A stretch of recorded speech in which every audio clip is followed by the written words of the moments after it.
Hey guys, how's it going? Kevin Cleary here with a knife video for you. Today we are going to talk about blade shape and cutting power, and we're going to be doing some comparison cutting. I'm going to change the camera angle when we get to that, so you'll kind of see the blade coming through the cardboard that we're going to use as our testing material. But before we get to that, I just want to show I've got a wide range here. I'm going to organize these in a particular way, but what I've tried to do is pick one, popular knives, so that you would recognize these knives and maybe even be interested in buying some of these knives. And this will answer your question about cutting performance, comparative cutting performance, I guess, to be a little more precise.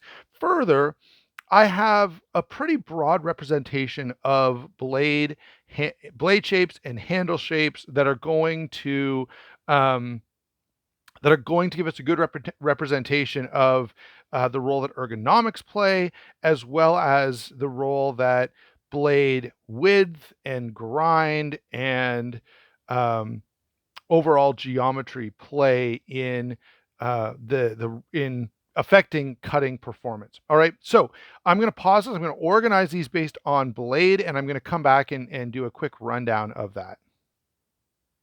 Okay, guys, so I've got these knives arranged roughly by grind, starting over here with the Mannix and Para 2, which is just out of frame, with a full flat grind. We have the Quiet Carry Drift with what's almost a full flat grind, but then the Beacon, which is a full flat grind, although slightly thicker than certainly the Drift.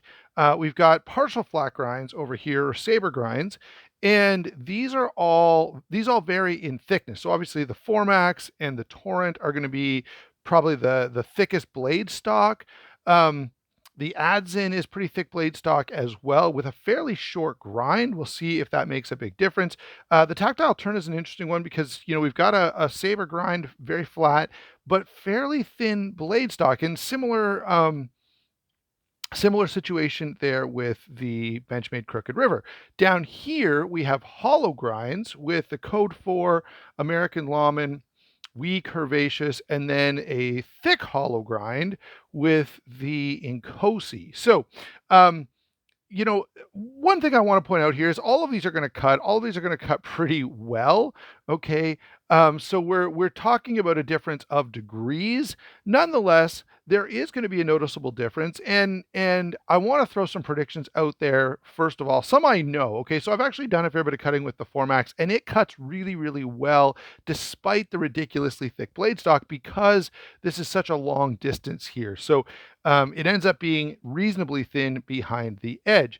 On the other hand, something like the Drift LC, it's not only thin behind the edge, but it has super thin blade stock, and so it slices like crazy. Now, compare that to the American Lawman with a reasonably, moderate blade stock, a fairly aggressive hollow grind, and, these two are actually going to perform, I suspect, quite similar to one another. I suspect the same about these two and these two. Anyway, I'm going to go ahead and reposition this camera, but I just wanted to kind of show you the various blade shapes that are represented here. The only thing I toyed with throwing in and didn't end up doing, just because we all know it's going to cut very, very well. It's going to be super slicey, but I don't want to have to spend, I'm going to have to at least touch all of these blades up.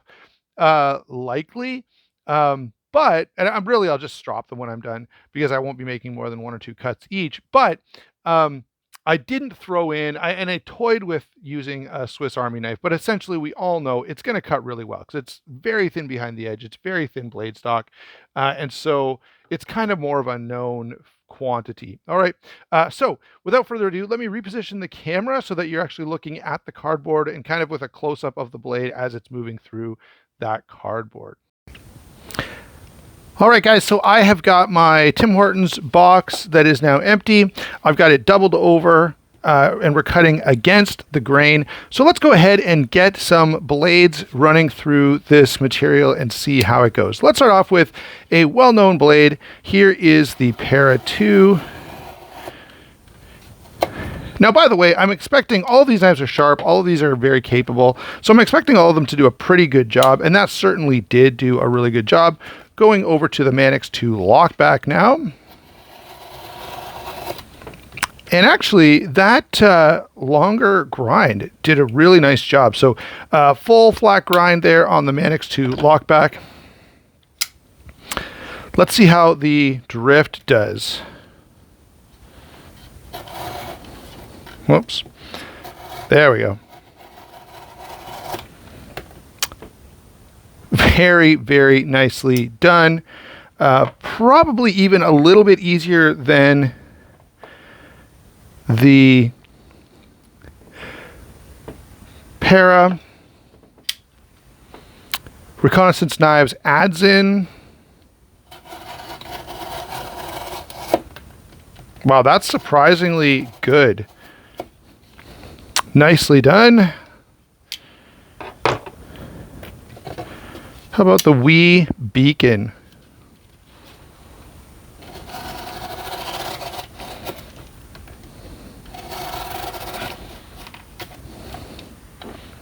I could feel that just a little bit more, but still really, really exceptional. I mean, so far, guys, we haven't had a blade that was problematic at all. Now we're on the Tactile Knife Company Maverick.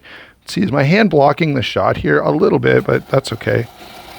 Again, very, very nice. No issue at all with any of these knives so far. Here's the big boy, 4max. This is going to be a little tougher just because I may have to switch pieces of cardboard to give myself a little more room to hold on here. Where did I put it? There we go. Sorry, guys. Nothing like losing your testing material halfway through the test. Ooh, that didn't want to break through at the top. There we go. You can definitely feel a little bit of a difference here with this much thicker blade stock. It cuts well, as you can see, but you can definitely notice a bit of a difference there. Let's move over to some other flat grinds. So here's sort of a medium flat grind on the Riot Torrent. Again, cuts very well, but you can definitely notice a slight difference between something like this and something like the Manix lockback or quiet carry drift or something along those lines. Let's grab the EMP EDC relative. We're going to be using, of course, the hollow ground portion of the blade here. Whoops.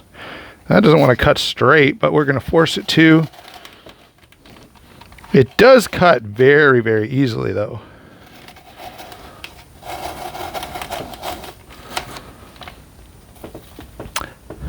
So that very aggressive hollow grind, because it bent easier in one direction, it kind of pushed it into the material. Let's grab another hollow grind. This is going to be the Cold Steel Code 4. Oh yeah, that is nice. Very well done.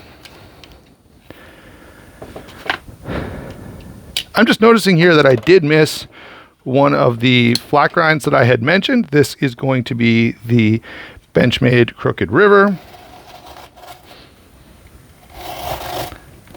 Cuts really, really well as anticipated. Now we have the CRK Inkosi. Very, very nice again. And here's one of the points that I want to, well, we'll come back and I'll make this point again, but I do have a couple of special examples that I want to bring in. Let me just grab those and I'll be right back along with a new piece of cardboard. Okay, so I have some fixed blades here with some considerably thicker grinds than anything we have been playing with so far. First up is going to be the US Space Force knife from K-Bar, and it is a fairly thick blade stock with a fairly thick grind. And you can see it still cuts fairly well. It started ripping a little bit at the bottom. That was mostly user error. It started out cutting just fine. It's definitely fairly thick, and you've got a fairly abrupt grind angle there, but it did okay. Here is a favorite fixed blade of mine. This is the Hinderer Ranch Bowie. Let's see how it goes. Now, you can see it's a pretty high flat grind, so you actually end up with pretty decent geometry down here by the cutting edge.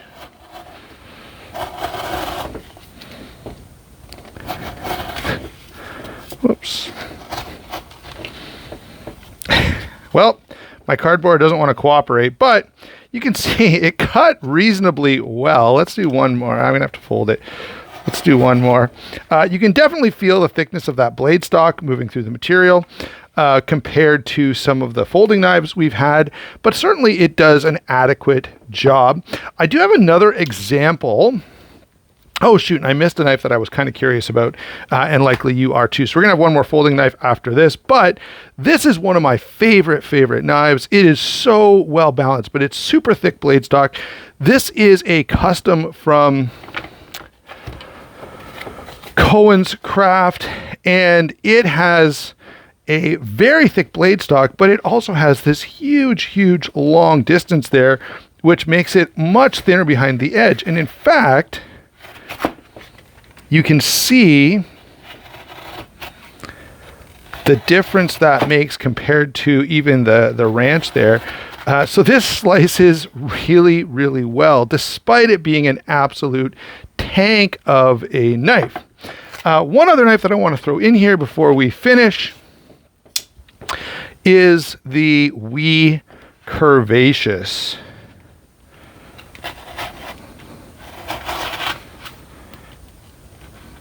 And it has a hollow grind,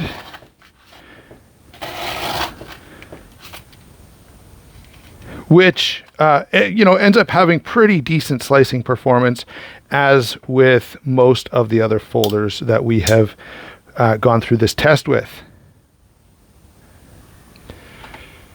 Okay, so let's make a few conclusions that I just want to point out that you might want to be thinking about or considering when you are looking for a knife to purchase. Okay, so we've got a couple of knives here that I want to grab from the start. These are some of the last knives we used. I guess not all of them, because I want to throw this one in as well. Okay, so first off, I want to point out that handle size and comfort and leverage makes a big difference. So knives that naturally put you in a good position to put pressure on the blade. In fact, the Para 2 belongs in this list as well, because of that nice thumb ramp. The Manix 2, right? So when it comes to cutting performance, it's not just the blade that matters. The handle ergonomics make a big difference as well. And so all of the knives, and in fact, a lot of these knives have pretty comfortable handles. I noticed a little bit with the EMP EDC Relative, as well as the Wee Beacon, that the handles were just not quite as ergonomic. For, when I had to put quite a bit of pressure on just the relationship of the blade. Now, part of that is I might just not be used to the EMP yet. I've only had it for a couple of days, where I've had some of these others for longer periods of time. But certainly, it's a marked difference that ergonomics makes. All right. The other big thing we want to, out of all of these that we worked with, now I can't find it. There it is. The Formax, all right, was probably the most difficult to cut with. Now, it wasn't bad, but it was definitely taking a little more effort than, and the edge on it, by the way, guys, just to let you know, is the edge is quite good. Okay. But that thicker material, especially through the double layer of cardboard, is definitely noticeable. The same was true about the Ranch Bowie, less so. Okay, can you get, is there a sacrifice for thick blade stock and cutting performance? Well, the Cohen's Craft Bushy kind of defies that. This is the thickest blade stock that we have out here, and yet it's quite thin behind the edge, making it a really, really well-balanced knife. Okay, now in terms of moving through the material, the knives that did the best, let me just grab those so you can see. This actually worked really well, but I'm going to take it out anyway, just because this is not a practical EDC for most people. And the fixed blade addition was kind of an afterthought at the end, but there were some knives that were real standouts in terms of moving through the material so well. Right? Now, a lot of these are to be expected. There we go.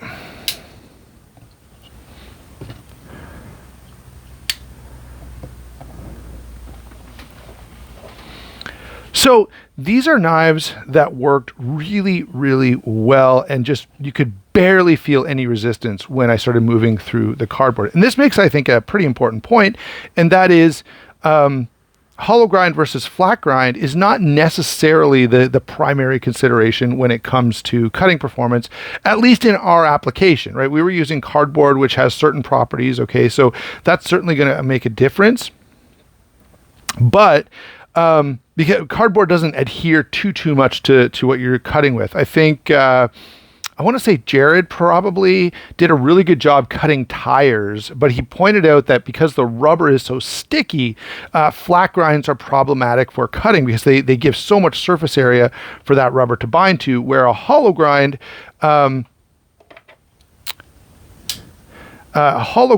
kind of creates a pocket of air in this void that ends up having no material touching it, and that becomes pretty advantageous.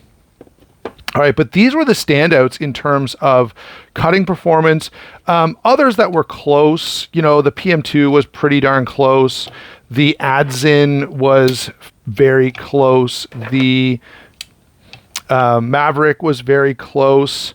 The Beacon was very close, right? So all of these did really, really well, which, by the way, I think tells us that in most cases we're going to be fine, right? Most of the time when we're doing cutting tasks with our EDC knife, pretty much all of them will do the job. And I think we saw even a fairly even what we might call a less than ideal edge geometry with the K-bar actually cut cardboard fine, okay? So, I mean, a sharp edge is going to cut. What's behind it is going to impact the performance, but it's not going to stop it from doing its job completely. It's just a matter of ease of use and sort of comfort. All right. So there you go, guys. I hope that it helps you to sort of, make some of your own decisions. It probably also, is a good reminder that most knives are going to cut pretty darn well. My preference out of all of these is probably these two, because of the fact that with a hollow grind, you're able to have thicker, tougher blade stock, but still get that really, really good performance. Like the fact that, this knife and this knife perform fairly equally, even though we have much thicker blade stock over here, that does extol the virtues of a hollow grind. Although, remember, these two cut very well, and this is pretty thick blade stock as well, but that's going to be a high flat versus sort of a saber grind. All right. The other thing is when you get a knife like this, where the hollow grind is in a particular place,